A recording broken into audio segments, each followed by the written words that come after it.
So, ayan guys, may pasalubong si Amo na bayabas. Hindi siya kumakain nito guys. So, tinanong ko siya, bakit bumili ka ng bayabas? Hindi ka naman kumakain ng bayabas. So, galing pala to siya sa kaibigan niya. Kasi may tanim yung kaibigan niya. Maraming bunga.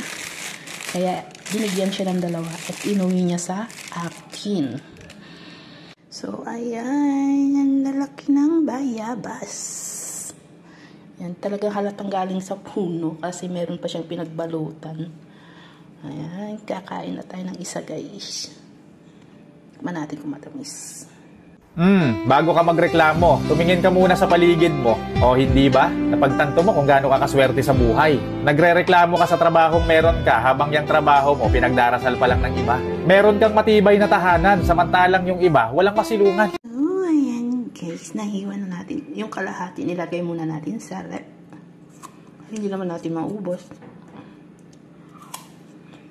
May sausawan tayong asin.